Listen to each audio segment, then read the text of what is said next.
Donald Trump continues to whine about jury selection in the criminal trial that he's currently in Manhattan for falsification of business records relating to the 2016 election. And it also seems like, in addition to whining, Donald Trump has just crossed the line and violated the gag order's requirements or restrictions regarding the types of comments he's not allowed to make about prospective jurors. Let's take a look at the gag order that was entered that is currently governing this case. Here it is right here.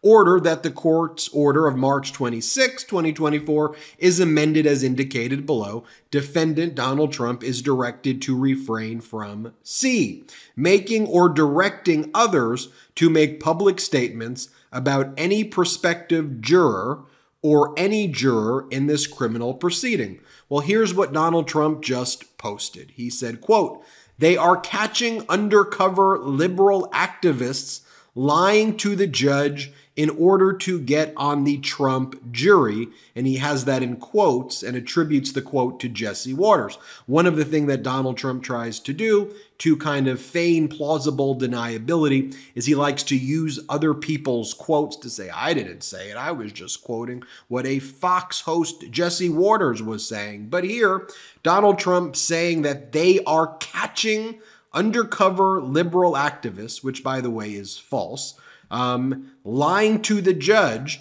That would be subsection C of the gag order, making or directing others to make public statements about any prospective juror or any juror in this criminal proceeding. Let me just be very clear about the voir dire process. Voir dire means to speak the truth. It's a Latin word. And the voir dire process takes place in all criminal cases just like this. You get a pool of prospective jurors. You may remember getting a jury summons. You show up. That doesn't mean you're definitely going to be on the jury. You go into a room of prospective jurors. They then ask a series of questions whether you can be fair and impartial in the case. If you say you can't, you're eliminated right away.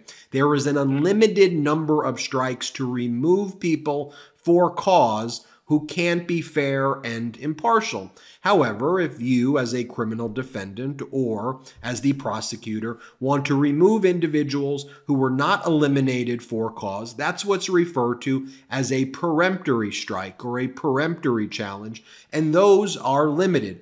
You could remove any prospective juror up to the amount of strikes that you have allocated for peremptory challenges for any reason at all, provided the reason is not discriminatory. You can't remove people for race or religion or gender. That's unlawful. But otherwise, you can remove prospective jurors if, notwithstanding what they say, you still believe they can't be fair or impartial. And there are a lot of times where prospective jurors may believe they could be fair or impartial, despite them liking or not liking a criminal defendant or having strong feelings about the case, but they can set that aside.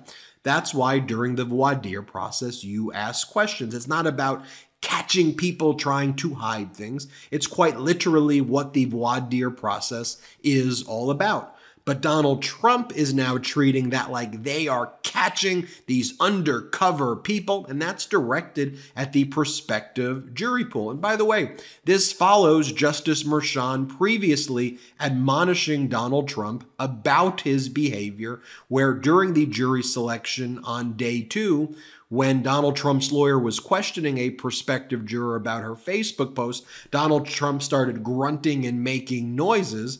And after that juror was dismissed, Justice Merchan explained, what you were doing there was intimidating and harassing that witness. I will not allow that to take place in my courtroom.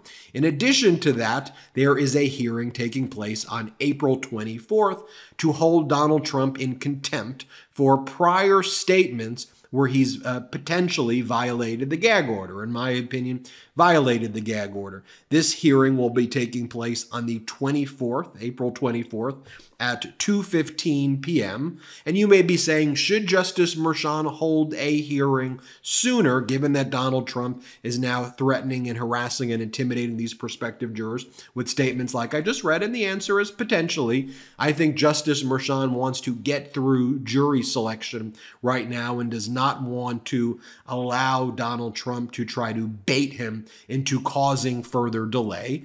But I think there could be very real and quick ramifications for Donald Trump making statements like that about prospective jurors who would probably fear Donald Trump talking about catching them and trying to find them and words to that effect. Here was the cover page of Justice Merchan's contempt hearing warning.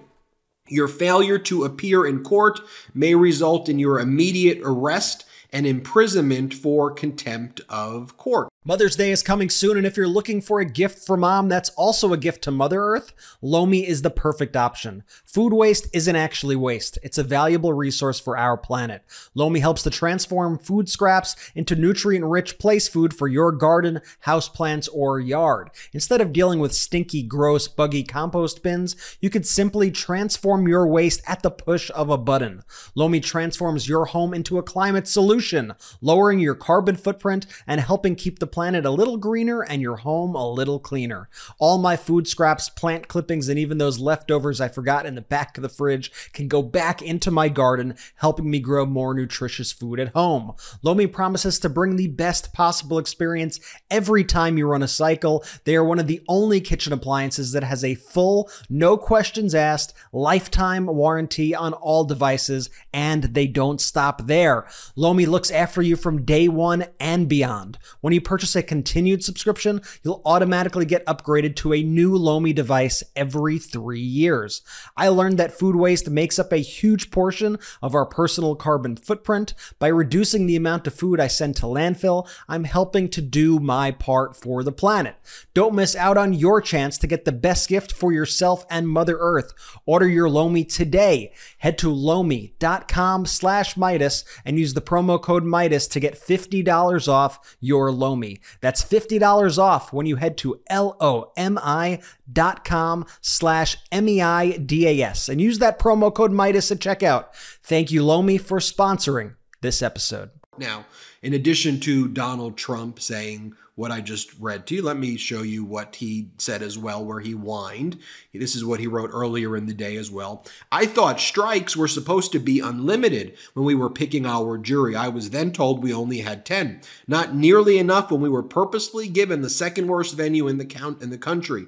Don't worry, we have the first worst also as the witch hunt continues. Election interference. You weren't given venues. It's where the crimes took place. That's where you live. That's where the underlying crimes took place.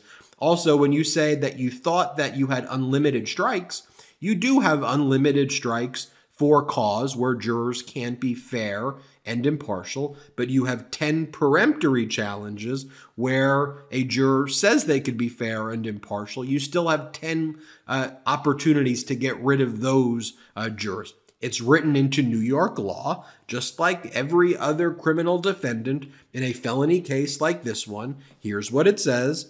Each party must be allowed the following number of peremptory challenges. C, 10 for the regular jurors in all other cases, and 2 for each alternate juror to be selected. So that's just simply what the law is, and other criminal defendants have that.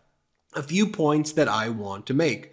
Number one was, remember during the New York Attorney General civil fraud case where Donald Trump said, if I just had a jury, we would win this case. But because we have Justice Engoron and we don't have a jury, we cannot win this case, and this is unfair. That's what he was whining about, right? Well, now you have a jury. You're going through the same jury selection process, and what does he do? He whines. Oh, there are liberal activists on the jury pool, and the jury's unfair, and jury selection's unfair. Remember what he said during the New York Attorney General civil fraud case? Let me just play it for you. Play the clip. But if I had a jury, we'd win this case very easily, but I don't have a jury.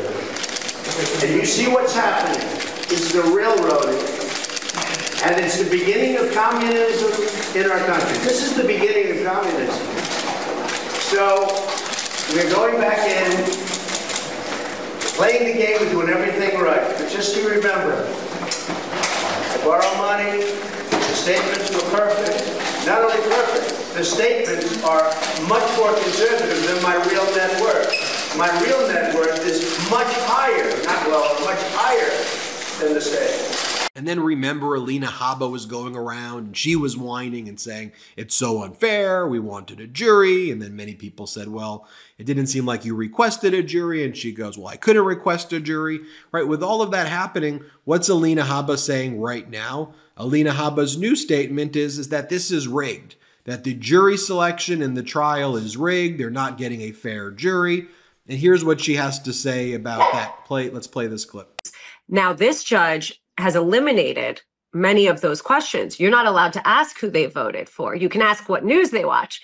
But I watch CNN and I watch Fox because I like to know what my opposition's saying. So it doesn't tell you what the status is. Now, when you're sitting with a president and a current nominee for the GOP, and you can't ask how you vote, you're shot in the foot right there. And you're in New York, which is a predominantly blue state. And then, of course, Donald Trump tries to fundraise off it. And here's what Donald Trump posted. I'm in court again. Stand up with Donald Trump. And then Alina Habba goes on TV and goes, you know what? If he's going to get arrested for threatening and harassing and intimidating jurors, he's going to be like our version of Nelson Mandela. Here, play this clip. Do you think that this threat of 30 days in jail will change the social media actions of the former president in any way, or will he keep doing this? I don't think so. I think that he is respectful, but there has to be boundaries and we should appeal it. It's currently on appeal. So there's also a due process element to this. We have the items on appeal in this case that have not yet been heard. Is he concerned about the possibility we'll see, of being sent to jail as a ramification of these? He's not concerned about being sent to jail. I think like anybody, he's concerned about going to jail. But if they put him in jail for his First Amendment right, he will be like Nelson Mandela. I mean, that would be just absurd. And frankly, they'll win him the election. I just have a second. And so, folks, there you have it. I mean, it seems like a clear-cut violation. You just see, I mean, to me, it's just the constant whining. This is unfair. That's unfair. This is unfair. I've never seen somebody whine this much about absolutely everything. The threats and intimidation, then I'm a victim. Threats and intimidation, oh, they're going after me. Threats and intimidation, I'm the victim. That's the whole shtick. That's all it's about. Anyway, hit subscribe. Let's get to 3 million subscribers together. Thank you for watching. Enough! Send him to the big house, not the White House. Get the new exclusive tees, mugs, and stickers right now at store.MeidasTouch.com. That's store.MeidasTouch.com.